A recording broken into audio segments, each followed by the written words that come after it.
So I want to welcome everyone tonight for this very special Farbrengen of Shvat. We have a very exciting program tonight. On this 70 years anniversary of the Rebbe assuming the leadership officially, saying the Maimah, the Basiligani, giving us the direction. I want to ask everyone, if you can please put on your camera so we can sit together and Farbrengen. This way we see each other with the wonders of the technology that we're using out for Kedusha, for holiness, for holy things. And so when we see each other, we're able to it brings us closer together. So whenever you can, please put on your camera, and we'll make a l'chaim and Farbrengen. L'chaim. Before we're going to get to the showing of the program, it's called The Precious Soul. Just want to bring out one point on this, what is special today.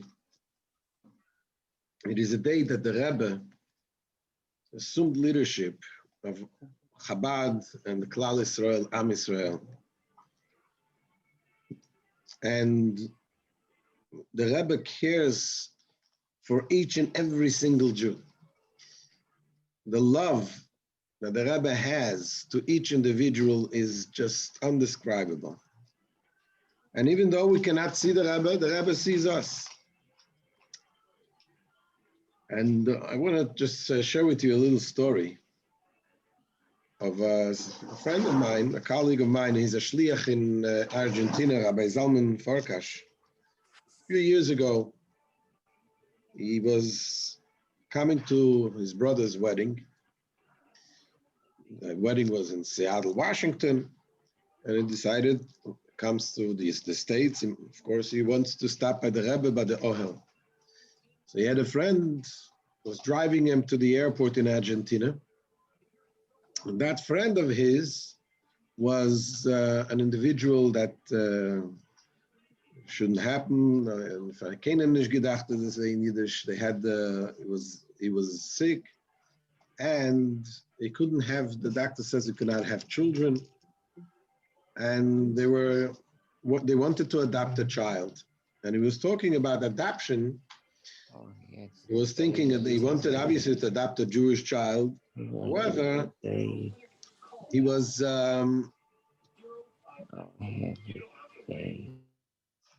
not he couldn't find a Jewish child for adoption, so he was considering maybe to take a non-Jewish child and convert him.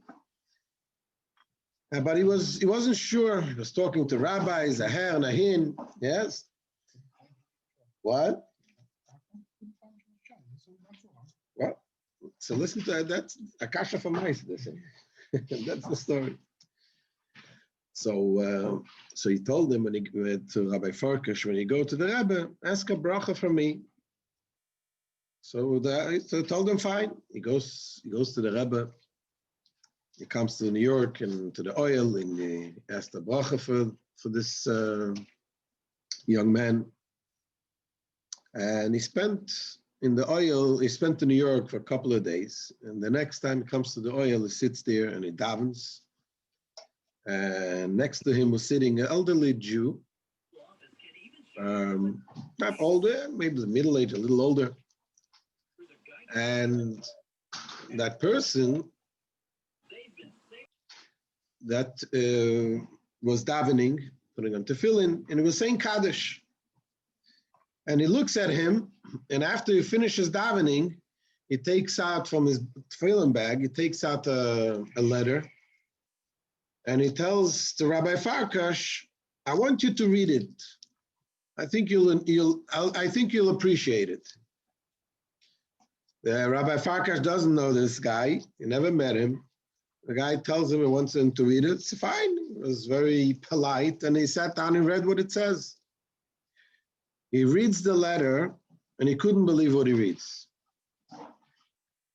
It is a letter that the Rebbe writes to an individual that could not have children, and the Rebbe, and he considers adopting, and the Rebbe, and he considered adopting not Jewish children, and the Rebbe tells him that he should adopt a Jewish child, or if you look long enough, you'll find.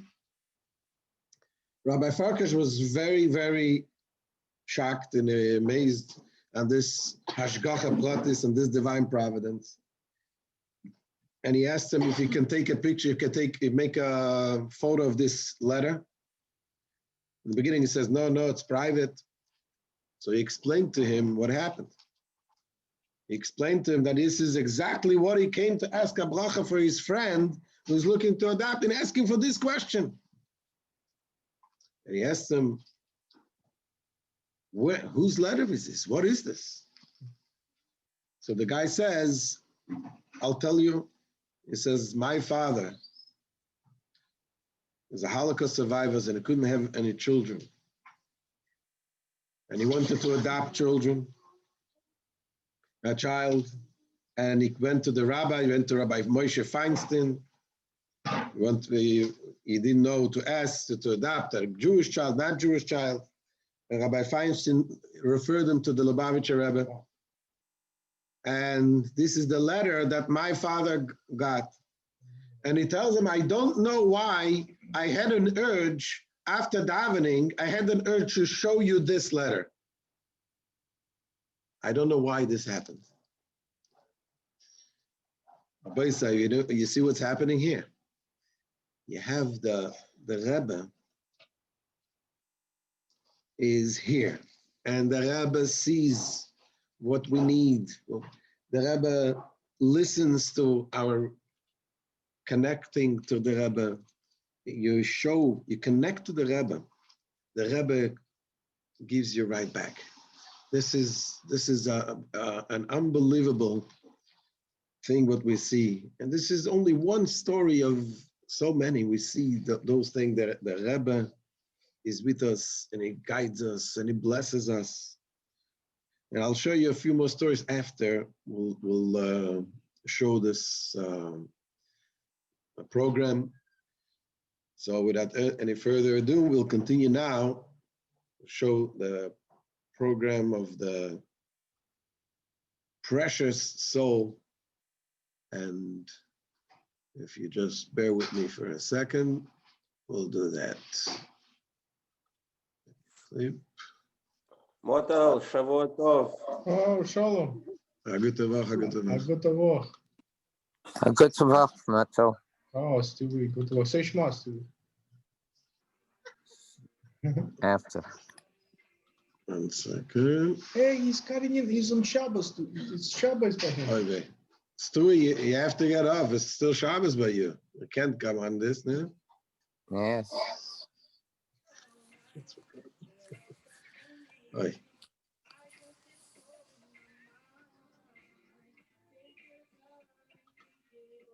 Okay, 1 second.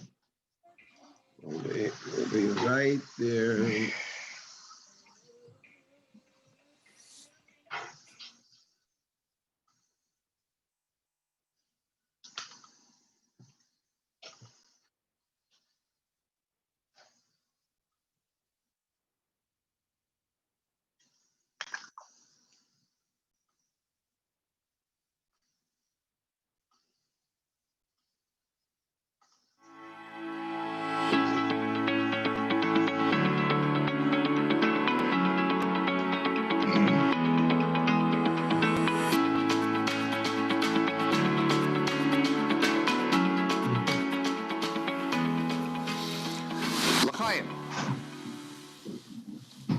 Welcome to the Farbrengen.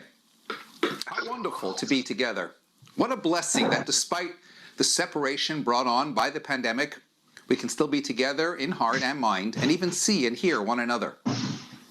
May God help that the pandemic comes to a speedy conclusion, allowing us to come together as before. And with Mashiach's imminent arrival, disease of every kind will be cured and we will never be separated again. Amen. For 80 years, God observed Moshe Rabbeinu, Moses. For 80 years, the Almighty watched and waited until that fateful day. Moshe was now a shepherd caring for hundreds of sheep. One day, a little lamb fled the flock, running off into the wilderness. Moshe pursued it and with gentle compassion lifted it up on his shoulder and brought it back to the flock. And in that moment, when Moshe was proven to care not only for the grand flock, but for the shy individual, God had found the leader he was seeking for his children. As we mark 70 years of the Rebbe's leadership, this anecdote is fondly recalled. For like the first Moshe, the Rebbe, our Moshe, was just as gifted a leader. He educated us with his original Torah insights. He nurtured us with his love and incredible empathy. He united us into a mighty army by treating us as a flock, and he empowered us as individuals by seeing each of us with our own merits. So tonight we will experience every one of those leadership qualities. We will watch the Rebbe expound original Torah thoughts, conduct mass public gatherings, meet individuals face to face, and we'll hear from those whose lives were completely transformed by the Rebbe. The videos will focus on some of the great principles that guided the Rebbe and continue to be the guiding principles of Chabad as we enter the third decade of the 21st century. The success of a Jewish leader can only be measured by how many leaders are created by his or her leadership. As we explore the life and teachings of a true shepherd of Israel, may we open our hearts and minds to be inspired to the realization that we are meant to be shepherds too, each of us in our own right, in our own individual lives. My friends, this event is a Farbrengen. Let's talk about that. Farbrengen. For those who have tasted it, the word itself is therapeutic. It's often translated as a Hasidic gathering, but the word actually means simply people sitting together. Farbrengen means, first and foremost, you are not alone. We are in this together, this thing called life. With a steady diet of Farbrengen, a person never feels like they're struggling on their own. The steady pulse of Hasidic joy that permeates Chabad and any Hasidic community worthy of the name is a direct result of the regularly held Farbrengens. The Farbrengens draws in tired, worn-out souls and puts out invigorated, energetic Hasidim. Now, a Farbrengen with the Rebbe was all that and then so much more. The Rebbe never failed to remind the assembled that aside from anything that would be discussed at the Farbrengen, the very act of getting together is priceless. The fact that we are sitting all together is already a source of blessing and inspiration. And that is as true about tonight's gathering as any Farbrengen. At the Rebbe's Farbrengen, the words all together meant much more. There were men, women, boys, and girls. Men on the floor, women and girls in the balconies. Little boys huddling under the Rebbe's table, literally sitting at his feet. Elderly people fighting off sleep were determined to be at the Farbrengens. The Rebbe's own mother sat at so many of his Farbrengens. Great rabbis, leaders of thousands in their own right, made their way to these Farbrengens. The rich and the poor sat shoulder to shoulder, the scholar and the novice. Grandparents and grandchildren enjoyed the Farbrengen together. The Rebbe was the Farbrengen conductor. He led the audience down deep philosophical passages, challenging convention and unveiling new and fresh perspectives on everything from Talmudic intrigue to Kabbalistic mysteries, to halachic conundrums, to parenting techniques, to the American public school system, to foreign affairs, to local neighborhood concerns. And then there were the breaks. Between talks, the audience was given a chance to internalize the Rebbe's messages. There were toasts of l'chaim, opportunities for the Rebbe to make eye contact with as many of the assembled as possible, marvelously transforming his public address into essentially hundreds of intimate personal connections. A nod, a l'chaim, a hint of a smile, a brief but timeless bond. And of course, there were the songs. The songs varied, reflective, meditative ballads, and breathless, exhilarating outbursts of joy. The songs were the treatment that made feelings out of thoughts, converting the Rebbe's ideas into deeply felt emotions. All in all, the Farbrengens were greatly enjoyable and often transformative experiences. They elevated the mind, they warmed the heart, they brought people together, and perhaps more than anything else, the Farbrengens left people feeling empowered. Often a jaded individual may have walked into the Farbrengen, but an excited, animated, jolly individual danced out, optimistic about the future, eager to face tomorrow, overflowing with a noble ambition to do something good. This was the power of a Farbrengen with the Rebbe. And in some measure, this is the power of every Farbrengen, including, and especially, this one here tonight. So without further ado, let's wish each other a hearty l'chaim. Please fill a glass with a kosher drink, and let's toast our good fortune to be together and the bright future that awaits us. L'chaim. L'chaim, l'chaim. I told you I have your challah. I didn't want. In the course of his years of leadership, the Rebbe held more than 1,000 Farbrengens. None were more memorable than the first one on Wednesday, 10th of Shvat, January 17th, 1951. Witnesses described the electricity in the room that night. It was the previous Rebbe's first yahrzeit, and the air was thick with anticipation that the Rebbe would finally accept the role of Rebbe after a year of resisting. And the Rebbe did not disappoint. He delivered his first official mimer, that is Hasidic discourse, explaining some of the most elusive points of Kabbalah and Hasidus, weeping his way through much of it. He spoke with unrestrained emotion about his predecessor and father-in-law, and the urgency of carrying on his vision and directives. It was a powerful and historic night. But there was one moment that night that was both humorous and poignant, which captured the imagination of the crowd. With a smile, the Rebbe announced that in America, every promotion demands a statement, preferably one with shock value. And so in keeping with local custom, he would make an official statement. And that statement, framed in that Farbrengen, utterly changed the Jewish world. I won't just yet disclose what that statement was. In a minute, a video will play where you'll hear the Rebbe tell you himself.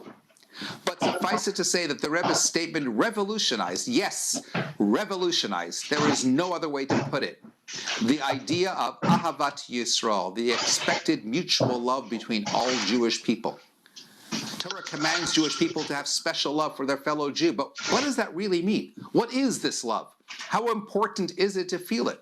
And what role does it play in Jewish religious life? In the following video, we'll hear a variety of people talk about what love for fellow Jews means to them, and about who inspired them to warm to that idea.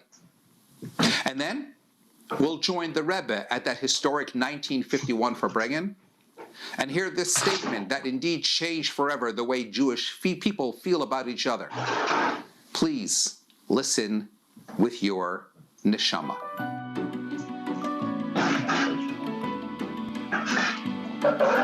Ahavat Yisrael means to me just believing in the unique potential in every individual, and specifically the divine potential in each and every Jew. Ahavat Yisrael is the love and acceptance of every Jewish soul, regardless of their background, religious observance, level of education. Every Jewish neshama is precious. We all have a piece of God inside of us, so we never give up on Jewish people. We're all part of a big family. I once heard a story, once someone asking the Rebbe if he ever gets tired of just handing out bills to thousands of Jews every single day. And his answer was, how can you get tired just looking at diamonds? The Rebbe inspired a generation of Jews to see the greatness in every Jew. His literal translation of the concept of loving one's fellow Jew was his very life. In fact, the Rebbe made Ahavat Yisrael the bedrock of his leadership. The Rebbe, for me, has actively proven that there are people willing to share love in order to grow an infinite boundary of unity or solidarity. And the way that you create the infinite boundary is by not judging everybody else. Throughout his leadership, the Rebbe modeled love of a fellow Jew, and it was infectious. The Rebbe focused on it during his inauguration. In fact, it was his very mission statement.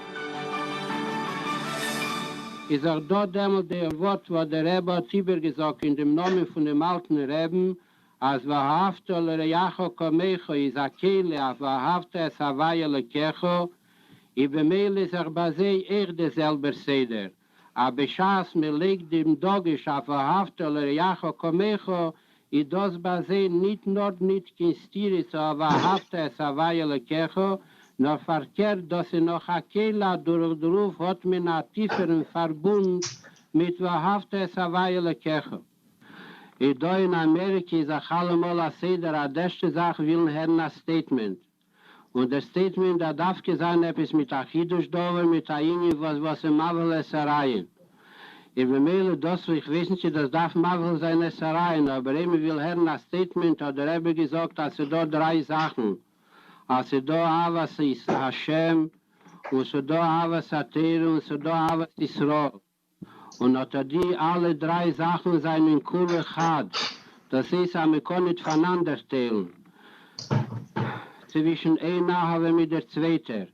Und man handelt, wie bald das ist Kule Chad, und das ist auch Kule Chad, wie ein Netz mit eins. Das ist, aber ist dämmelt, ist dort der Klall, als ein Ingen Atzmi. Wenn man halt so kann und ein Teil davon ist, hat dämmelt, hat der Tefis Kule, als bringt auf Chassidus B'Shem Baal Shem Tov bringt es auf B'Shem Rishonim. Also etzem kishat Tefis b'Miktsose hat Tefis b'Kule. I wie bald als hat die alle 3 Sachen seinen Kule Chad, ist in was für Achilek mit Ton chappen, darf man wissen sein, am Chapton alle 3 Sachen. Bemele darfen alle wissen, aber schaß man chabt so chon onavas Hashem, I das nicht eine Sache, was man kann damit jetzt sein, und man kann sich damit halten, eben mit Hoben Avas Atere und eben mit Hoben Avas Israel. If you're going to unlock your potential and be your very best, you're going to have somebody see you like that and inspire you and encourage you to do that. The Rebbe to me is like the ultimate coach. It's the closest thing we have in this life for having somebody seeing you from God's perspective.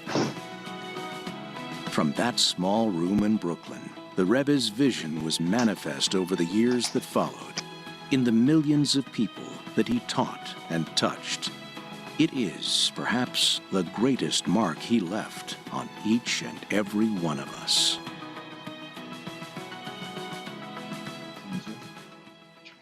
The Rebbe said that his statement might be surprising. Here's a question for you. Were you surprised by what the Rebbe said? What do you consider to be so shocking about what the Rebbe said? Here's the point. To be a full Jew and to have a full relationship with Hashem and His Torah, one needs to have Ahavas Yisrael. The point is that if we are to experience an emotional closeness to God and a real appreciation for Judaism, it will only happen when we genuinely love one another. We cannot simply bury our heads in the Talmud or immerse ourselves in religious life or maybe choose to advocate for Israel, whilst all the while distancing ourselves from our fellow Jews and somehow still imagine that we are part of the way there. Ahavat Yisrael, love for a fellow Jew, must always be the starting point. It is the fundamental foundation of any Jewish home.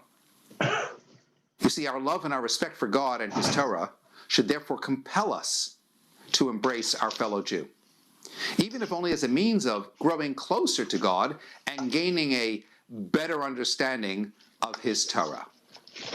If the first video spoke about the Rebbe's vision of what to do, that is, prioritize Ahavat Yisrael, this segment will speak to how to do it. To love every Jew is a lovely sentiment, but is it really doable? It seems a bit fantastic, perhaps, and yet somehow the Rebbe didn't suggest it was a good idea. He made it happen. What's the secret? The secret lies in the way the Rebbe looked at his fellow Jews, and the Rebbe taught others to do the same. The Rebbe taught again and again that vision is subjective, that you see what you want to see. Critical eyes will see opportunities for criticism. Kindly eyes will always see beauty. Kindly and wise eyes will see even hidden beauty. So choose your eyes carefully. Decide what you're looking for, and with enough effort, you'll always find it. Building on the wisdom of generations of Hasidic teachings, the Rebbe taught us about each other. He spoke about the gems of humanity that lays buried in every heart and the sparks of godliness that lays buried in every soul.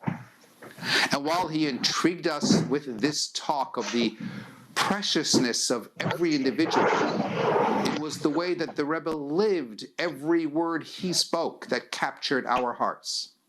The only thing more amazing than the way that the Rebbe preached unconditional love and respect was the way that the Rebbe practiced unconditional love and respect. The Rebbe didn't only remind us to open our eyes to each other, he helped us develop the kind of eyes that saw and always perceived the good in others. By changing what your eyes see when they see a Jew, you can begin to see the truth of God and Torah simply by looking at the person next to you. With a slight adjustment provided by a Farbrengen with the Rebbe, a whole new person appears in front of us. A whole new picture comes into focus, and a whole new world of goodness and beauty unfolds in front of our eyes. So when we play the next video, see if you can identify the Rebbe's unique take on people, both from hearing testimony from people that the Rebbe trained, as well as hearing the Rebbe speak about it directly. See if you cannot pick up on the nuanced way in which the Rebbe beheld his fellow Jews, and decide if you would enjoy being seen in this light, and then decide if you could see yourself looking at other people in this same way. Every Jew has a soul that is precious. The Rebbe did not preach blind love. His eyes were open to see the beauty in every Jew, and helped so many others to see just how precious each one is and how powerful. In public talks, personal encounters, and in his conduct, the Rebbe emphasized this reality.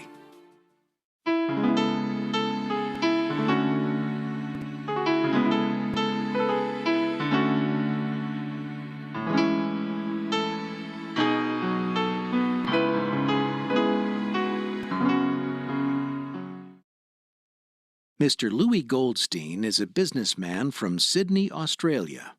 In 1989, along with his wife and son, he had an audience with the Rebbe. I had never seen Yechidus before, so the whole thing was quite fascinating. And there were about 200 people there the first time we went.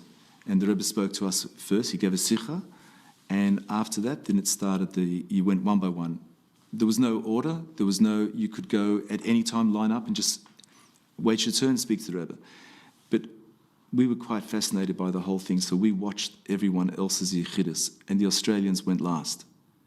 And I was actually standing in front of the Rebbe, maybe 10 meters away, and just couldn't hear a word, but I was watching the whole thing, and it was just the most amazing thing just to watch Yechidus, to watch the Rebbe in action. And my wife and I were holding our son Zalman, and he was, I think, maybe a year old. So we had Yechidus with the Rebbe. So I asked the Rebbe for a bracha for my brother. I'd like to ask just one bracha for my brother, who has absolutely no shaykhs to Yiddishkeit at all. His name is Meir ben Eta. Absolutely no shaykhs at all to Yiddishkeit. He was born a Jew. That means he's not only shaykhs to Yiddishkeit. He is a Jew, and that is his essence. You must only reveal it by removing the dirt or the shale that is covering it up. And that depends on his relatives, and especially brother or sister or sister-in-law. That means you. So I got a lesson in Chabad Hasidus 101 from the Rebbe. 101, one-on-one from the Rebbe directly. So, and that, I realized that encapsulated the entire philosophy of Chabad in a nutshell, in one sentence, where when you look at another Yid, the fact that they're born Jewish, that's all that counts. And some people need polishing, some people don't. We all probably need a bit of polishing, and that's what the Rebbe was telling me.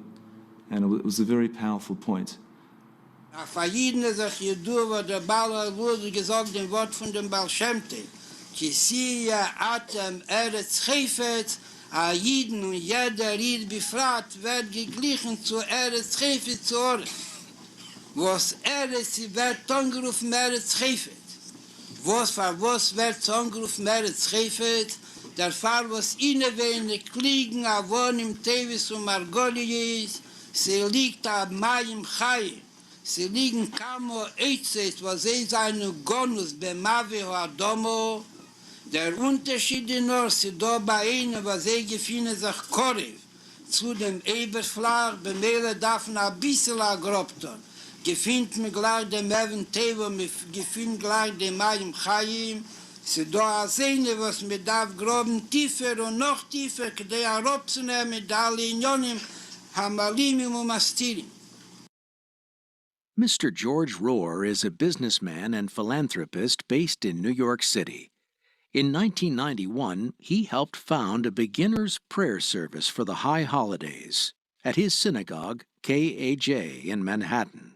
When I moved to New York and got married, I started a beginner's minyan at our shul here in Manhattan. It was basically an introductory service for Jewish adults that may or may not have had the benefit of a Jewish education. And I was leading it with not a great deal of preparation, but nevertheless I did my best to lead it. And it turned out to have been a success. I remember, as I always did every year, going to visit the Rebbe for Lekach between Rosh Hashanah and Yom Kippur. I thought to myself, this year I'm going to be different. I'm going to give the Rebbe some nachas. I'm going to give him some good news and make him happy and proud and smile and especially make him proud of me. I'd like to let the Rebbe know, I hope he has some nachas from the following. This Rosh Hashanah in our shul, I started a minyan for beginners who don't know anything. We had 200 people. 200. On Rosh Hashanah, and Yetz Hashem for Yom Kippur we'll have also. And the Shabbos, we started the first regular Shabbos, we had about 50 people. Shabbos, last Shabbos. Past Shabbos. People without any background to start learning a little bit about Yiddishkeit. And I'd like the Rebbe's bracha that we should continue. And I expected a big yasher koach from the Rebbe. I expected the Rebbe to give me a high five and to congratulate me and so forth. When I said the words, Jews without any Jewish background, the Rebbe's smile disappeared. And he looked at me with his piercing blue eyes, and I knew that I had said something very, very wrong. And I didn't know what. He'll explain to all these people they have a real background of Avram, Yitzchak, and Yankee. And so the Rivke Lochel. That's it for you, and that's for the people who have no background. The Rebbe was saying, this is royalty you're talking about. These aren't Jews without any background. This is royalty. And that was the Rebbe. For every Jew, for the Rebbe was royalty. Dem Mieden, was ruft sich an der Weile, Beshem Acher, ist a sichere Sache, a sechet von Eretz Chefetz, a sichere Sache, a Baljidach mimenu nidach, a sichere Sache, a verbunden mit Mekel, Mayim Chaim, a Vayelikim Chaim, mit darf sich mehr nicht haben Geduld und nicht jallen in Tirche wie Gie, bis zum Messias Nefesh, Kipschuto auf der Grobensach und Nufgroben dem Bejer, bis waren Zetonim Stürmen, dem Mayim Chaim Shebetecha, aber das gewähnt der Wede von den Baal HaYilule. The nigun, Hasidic melody, plays a central role in Jewish life. It is the soundtrack of the Hasidic experience. A Farbrengen is interspersed with nigunim, some reaching deep inside, stirring the strings of the soul. Others soaring high, uplifting and energizing. A Farbrengen was and is today a time for meditation and reflection. The first of 13 nigunim taught by the Rebbe, set to the words of King David, speaks of the soul's intrinsic thirst for connection with God, no matter its present state. Tzoma lecho nafshi, koma lecho besori, be'eretz Tzion ve'yoye b'li moyi.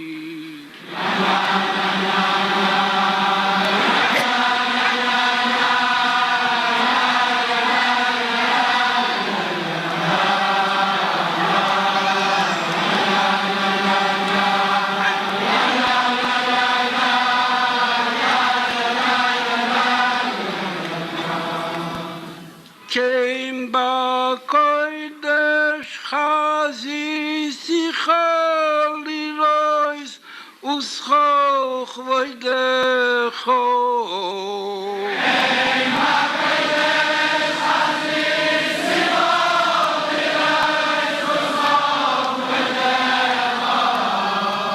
Came back kodesh chazi sichali rois uschoch voidecho. Came back kodesh chazi sichali Lilo Isus choch voidecho.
Desirable. You may also use the word loved, wanted, special, unique, exceptional, preferred, extraordinary. It doesn't matter what your choice of word might be. What matters, indeed, is what you see. Do you see the unlearned Jew as someone less than desirable because of their lack of knowledge or religious experience? Do you see them as having no connection to Judaism because of their lack of involvement? Or someone who just lacks education and a welcome embrace? You might even see them as a prince or princess because they are a child of God. Time and again, the Rebbe trains us to see the essence, the truth. You see, it's easy to put on rose-colored glasses and see everything in an unrealistic, hopeful, naive picture. It may not be accurate and genuine, but it looks good. So the Rebbe gives us a metaphor, and oh, so apropos. Dig, uncover, the metaphor tells us, with patience and perseverance, and you will be amazed at what you find. Where you might see a pile of dirt, the Rebbe's perspective sees fresh spring water waiting to burst forth. Where you might see a dirty clump of earth, the Rebbe teaches you to see the diamond. And this brings me to the next point. Let's dig a little. We can look deeper at ourselves or indeed at a fellow Jew. Ask yourself, what am I capable of? What is my potential? Once you've adjusted your perspective, you will discover that the reason the Rebbe trains you to see diamonds and gems is because they are actually there.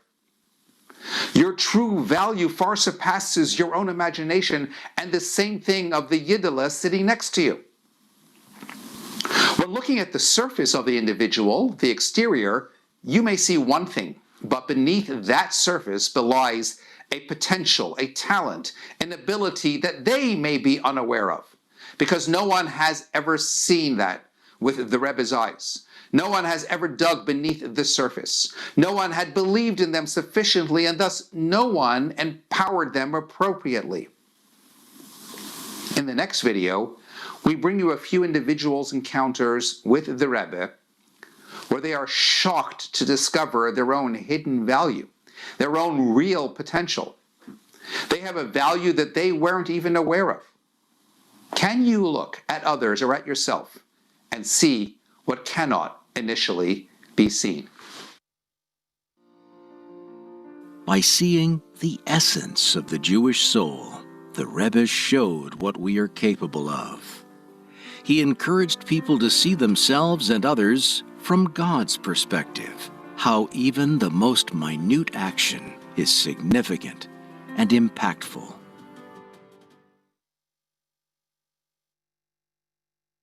Rabbi Fishel Jacobs is a rabbi, author, and expert on the laws of family purity. After a successful career in professional karate, he reconnected to his Jewish roots and had an audience with the Rebbe in 1981. As I walked in, I didn't think, I just did it out of naivety.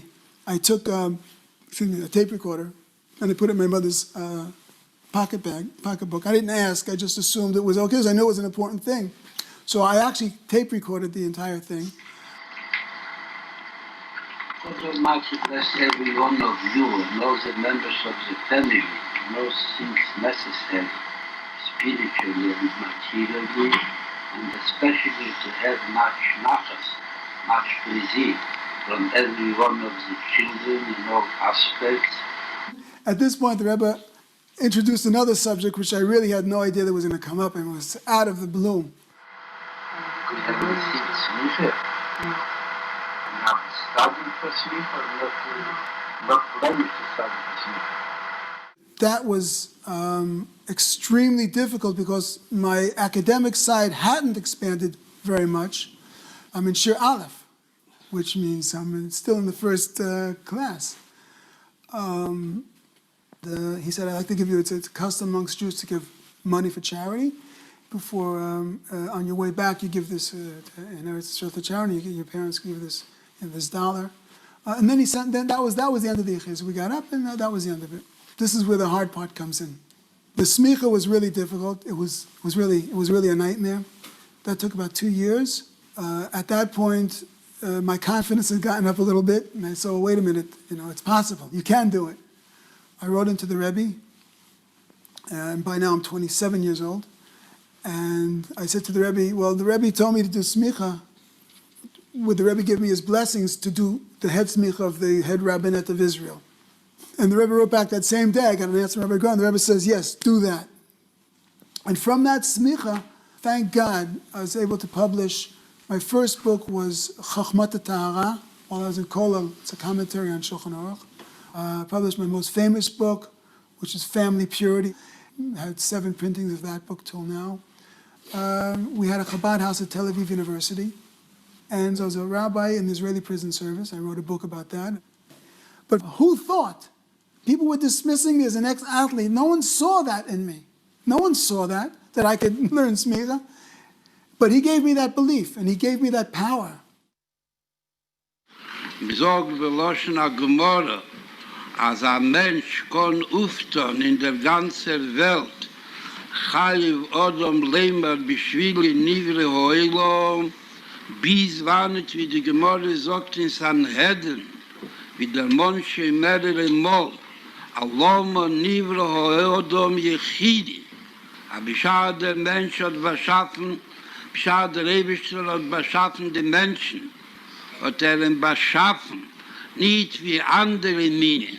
Als sie gewähren ein paar oder mehrere Suges, der Mensch ist beschaffen geworden, ein Yechidi, ein 99er oder Marische.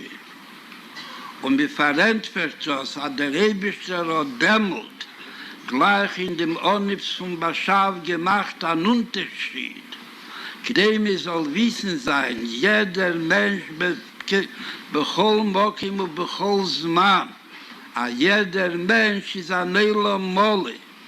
Punkt, als wie in jende beschade Mächten, Reger von beschaffenden Menschen. Sie werden ein und einziger Mensch und hat in sich Kehlel gewähnt. Alle Deres, ad seif kol ha-Deres, als sie darf sich betrachten, jeder Mensch, seif kol ha-Deres in Zman ha-Golus, wo soll sich nicht gefinden, als ist ein Elam Mole. Wo das ist ein Ausdruck von Teiras Emes, Bediuk, an nichts nur Stamm, ist eine Welt, und ist ein Elam Mole, eine Welt, was ist ungefüllt, mit allen Sachen, was sie darf sein in der Welt, als sie fällt dort gar nicht Chose. Es werden nicht mit dem gegeben, die Pchiro, soll das herausbringen, Mina Keach, in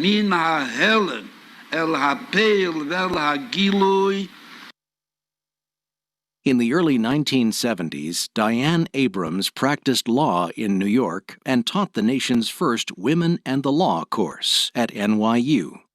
Her husband, Robert Abrams, served as New York State Attorney General. I wrote a memoir of my grandmother. I think it was published in the early 70s. The reason I came to write this article about her was because I became involved in the early days of the women's movement, the feminist movement before, and I taught the first Women in the Law course in 1969 at NYU Law School.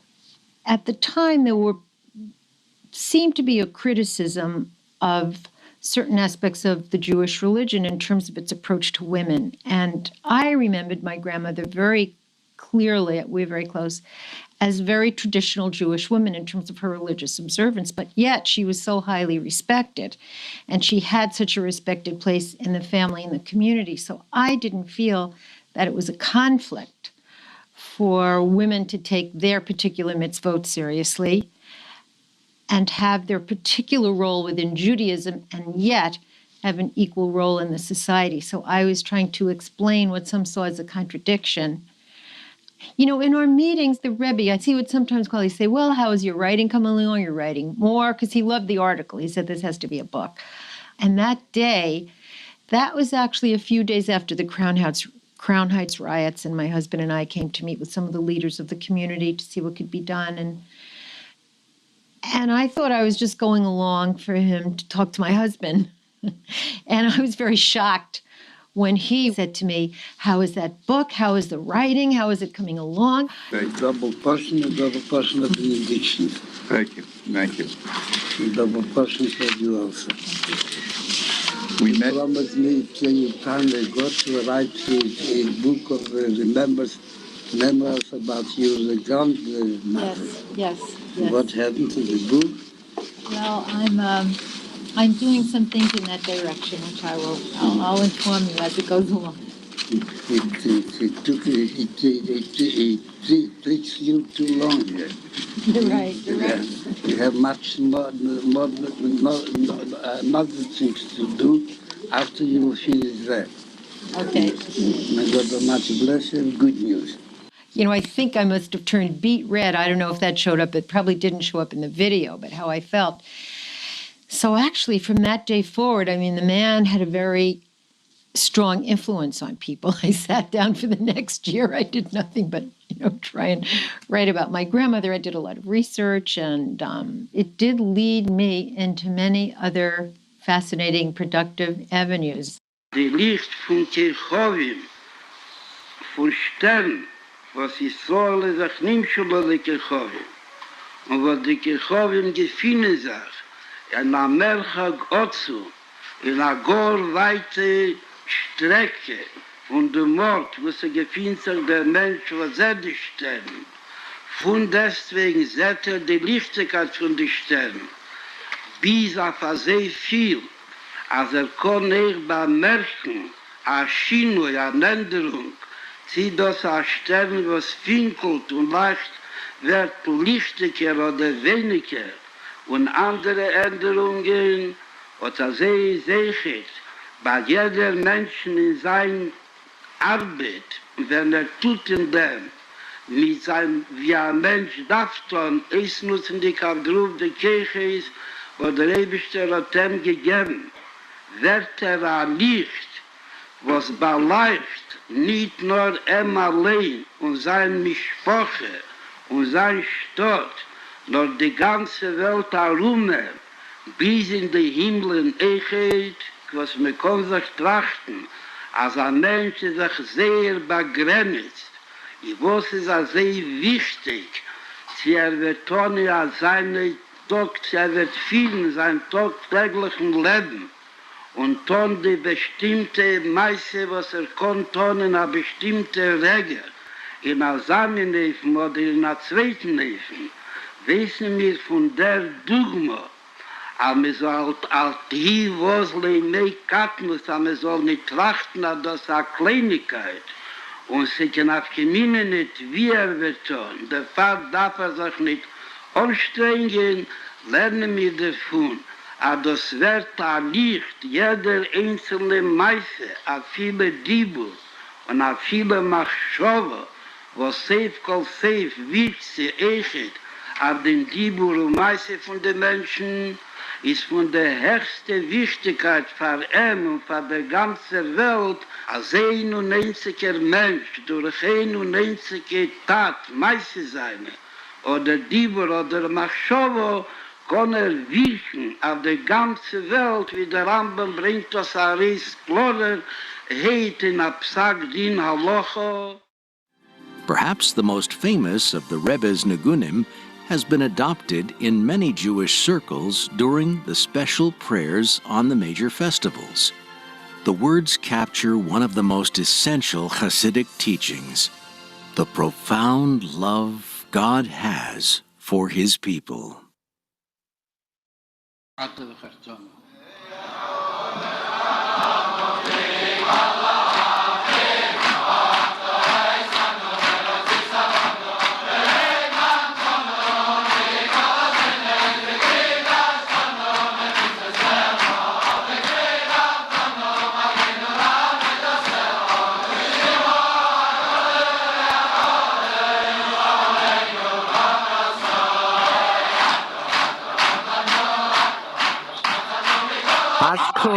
Hi, Cooney.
Did you enjoy the comparison between the star and the Jew? The star is relatively small and far, but its reach is incredible. We might see ourselves or our fellow Jews as small, but in truth, one small action, word, or positive thought can be so impactful, life-changing, or indeed even have a global effect. The former athlete who never imagined becoming a rabbi, you can hear it in his voice. He's still surprised at the Rebbe's suggestion. And he has since gone on to help so many with his authorship and counsel. That indeed is the power within all of us. That's the potential that we each have. That is what the Rebbe sees in us, and that's what the Rebbe empowers us to see in others. Ask yourself, am I selling myself short? Is there something I should be aspiring to? If someone believed in me as the Rebbe does, how high would I be able to reach? Indeed, is there someone in my circle of influence that if I truly believe in them, they would aspire higher? What's holding me back? How do I share the Rebbe's vision with them? So I'd like to conclude with my own personal thoughts about the videos that we've seen here tonight. At that first Farbrengen on Yud Shvat in 1951, the Rebbe assembled a group of Hasidim that had just been jolted, not only by the passing of their Rebbe, who had been their guide for 30 years prior, but also by the devastation that the entire world had experienced with the Holocaust and the unthinkable, ineffable upheavals and tragedies that had affected the entire Jewish people only 6 years prior. And yet, can you believe what a bold challenge the Rebbe put the Hasidim up to? Far from coddling them in an attempt to assuage their pain, the Rebbe urged them to find comfort in action and in setting the bar higher than ever before, as evident in his awesome mission statement, that love for each other must be step one. The revolutionary nature of the Rebbe's insistence on placing the people first must not be understated, because honestly, we all know deep in our hearts that nothing in life disappoints quite like people disappoint. God and Torah cannot compete with people when it comes to disappointments or heartbreaks. People let us down almost as often as they lift us up. People are hugely imperfect. Whilst thoughts of God and Torah elevate and purify the mind and heart, encounters with people, especially close encounters, often confuse the mind and sometimes break the heart. It seems intuitive then that when trying to become a more spiritual person, that one try and maybe distance from people for a while, maybe practice isolation, meditate on higher realities, and imbue a healthy dose of the idealism of God and the Torah. And then, equipped with that spiritual refinement, one can approach the most challenging task, dealing with people. And yet, here, the Rebbe promotes the exact opposite. Start with people. Ahavat Yisrael must come first. First, work to love and care for your fellow Jew, all of them, including the difficult, disappointing ones, and then proceed accordingly.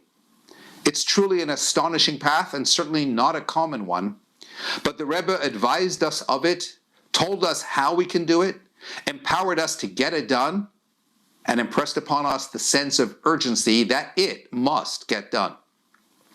And over the past 70 years, we have seen time and again how it is indeed getting done. So now, let's put the pedal to the metal.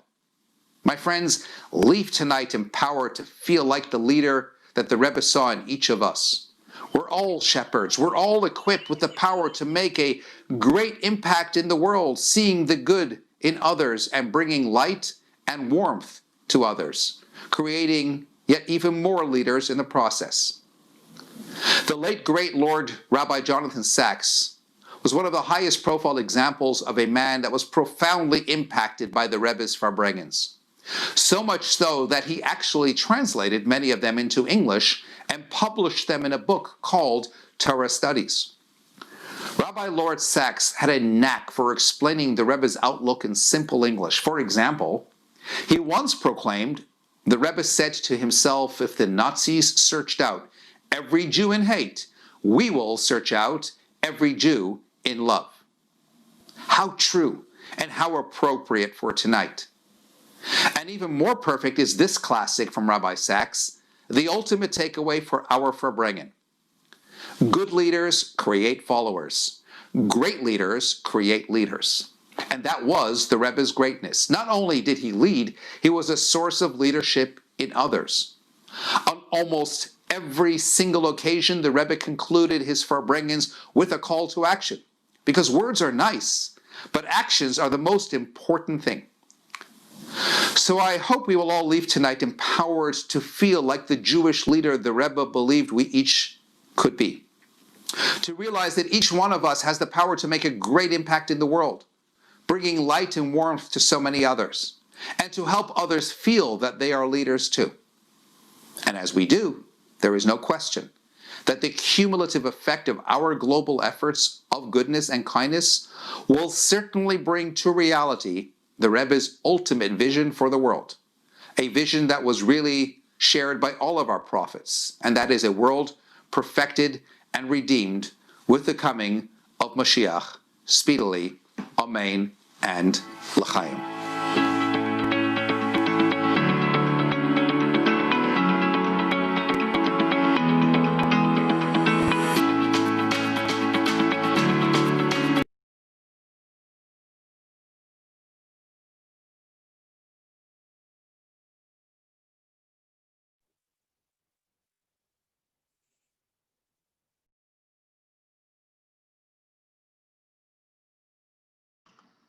So, Rabbi Say, unmute and make l'chaim. Let's make l'chaim, everyone.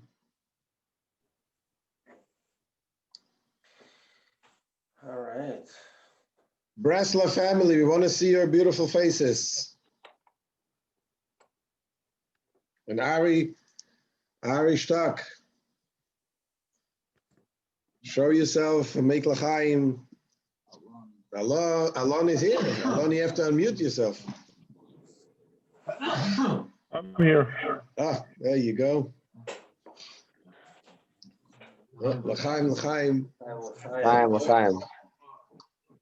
So we're Farbrengen here together. We have people in person and people on Zoom. And that we should be able to have the Rebbe's brachas and the Rebbe's guidance should be implemented in each and every one of us. And b'simcha v'tuv levav. Moshe. Moshe, zag l'chaim, Moshe. Skazhi l'chaim. I know you're mute.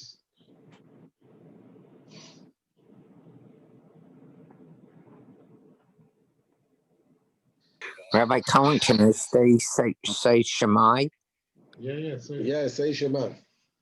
Let's do it together. Shemai Yisrael. Adonai Eloheinu Adonai Echad Baruch Shem Kavod Malchutzo Li'olam Va'ed Li'ahavta Et Adonai Elohecha Bam V'chol levavcha v'chol nafshecha v'chol meidecha v'yu advarim asher anointim etzavcha hayoim al levavecha v'shinantam levanecha v'dibata bam v'shivtecha b'meisecha v'lechtecha v'derech v'shochtecha v'kamecha v'kshatam ois alidecha v'yu letetochois bein einecha v'chsavtam al mezuzos beisecha u'misharecha. Yes, I miss collecting at 7:70. Big mitzvah. Okay, put him on mute. L'chaim. L'chaim. Hey,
So I heard a beautiful story today, and I want you to listen carefully to the story and see what is the lesson you can take out from the story. The story, I think Rabbi Jacobson told the story. I heard it from somebody else, Rabbi Ashkenazi in Israel, and there was one on Simchas Torah. He was there in 770 with the Rebbe, and the Rebbe with the Akafas, but the Farbrengen before the Akafas, but the Rebbe did Farbrengen before Akafas. And he sees there that the Rebbe is, in the middle of the Farbrengen, is throwing a kiss to someone. You hear the story? Yeah. And he was looking to see who is the Rebbe throwing the kiss to, and he sees the Rebbe is throwing the kiss to Rabbi Hecht, the late Rabbi we call him J.J. Hecht, Rabbi Yaakov Yehuda Hecht. And he was very curious. It's a very unusual thing for the Rebbe to throw a kiss in the middle of Farbrengen. The Rebbe, that's not something the Rebbe would usually do. And he was very curious what happened. And that year, Rabbi Hecht passed away. So he, in his mind, he figured that must be that what the Rebbe was kissing him, like, giving him the brachos, he loves him, goodbye, whatever. And I think he met his daughter, and he related to his daughter that story. So his daughter tells him, you have no idea what that was, and let me tell you. And she says that this Rabbi Hecht, as we know, he used to have a shul in East Flatbush.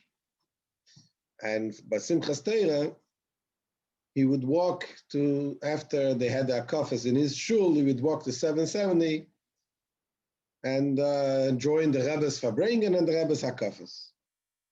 So it says that day he was doing the akafas in the shul, and he went home to rest a little, and he wakes up, and I might miss some details of the story, but the point will be brought out. So he said, "Come, let's go to 770 to his daughter," and they started walking to 770. And he says to his daughter, I had a very strange dream now. In the dream, he says, I am with the Rebbe, and I have an urge to give the Rebbe a kiss. And I wanted to kiss the Rebbe, express the love to the Rebbe. And in the dream, as I am thinking, if I ask the Rebbe will say no. So I went over anyway, and I kissed the Rebbe without asking. Hope I'm telling the story correctly. In any case, and that's how he walks into 770. And he walks into 770, and he's by the Farbrengen, and the Rebbe looks at him, and the Rebbe throws him a kiss back. So I want to ask you, what do you take away from a story like that? Well, what is the lesson you take away from the story? Anybody here can say what you think. Anybody on Zoom you can say what you can unmute yourself and say what do you think? What do you think about? What do you take away from this story? What do we learn from this story? I could say something. I know what it means.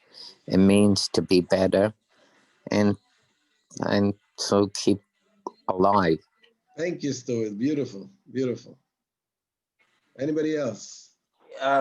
What comes to mind is, looking at the dream, it looks like there was some maybe unease, maybe some unacceptance. He thought that Rebbe, there was some sort of he perceived that there was some sort of a barrier between him and the Rebbe, because he didn't feel like he had a permission to give the Rebbe a kiss. Give the Rebbe a kiss. So that, you know, basically in the reality, during that meeting of Farbrengen, he basically removed that by blowing that kiss. He removed that barrier. He removed that perception that he had about him. That's amazing. That's interesting. Obviously, number one, we see that the Rebbe, there's nothing, you cannot hide from the Rebbe anything. That's number one. The Rebbe sees, the Rebbe knows exactly what you're thinking. The Rebbe feels you, the Rebbe sees you. But in addition to that, also, you see the connection to the Rebbe. When the Rebbe loves every Yid. And how do you draw the Rebbe's love back to you when you express love to the Rebbe? You express love to the Rebbe, it brings back to you. That draws the Rebbe's love to you. Now, how do we express love to the Rebbe? Rabbi Hecht, yes, he wanted to give a kiss, but Rabbi Hecht was a person of much, much more than just throwing the Rebbe a kiss. He was a man of action. He was a man of doing what the Rebbe wants in this world. When we commit to be what the Rebbe wants, this is our expression of love to the Rebbe. We study the Rebbe's Torah, we join the Tanya Shir, we reach out to another Yid. This is the way what we take from this Farbrengen. So l'chaim, we shall all be connected to the Rebbe with our machshava, dibur u'maaseh, thought, speech, and action in every way, and we should all get the Rebbe's brachas open and revealed. L'chaim. No, anigan.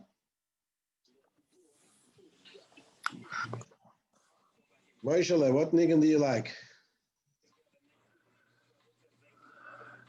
You're mute, I cannot hear you. I can't hear you, I'm mute. You gotta unmute yourself. I'm muted nigan.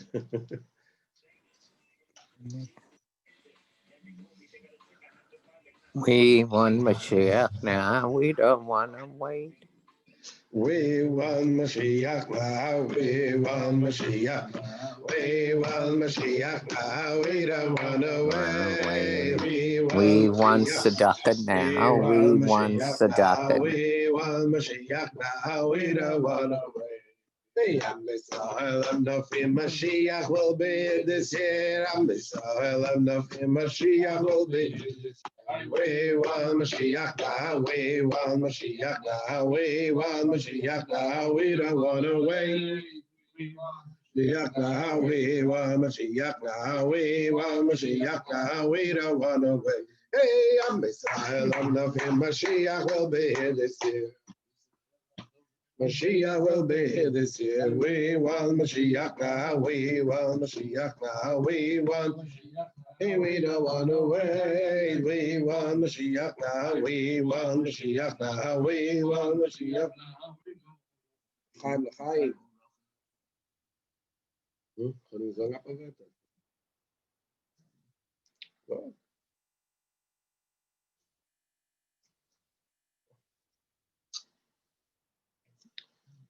Okay.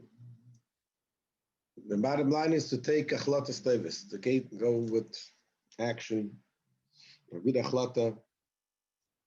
The Rebbe says we have to have every Farbrengen has to come out with a result. What's the bottom line of tonight?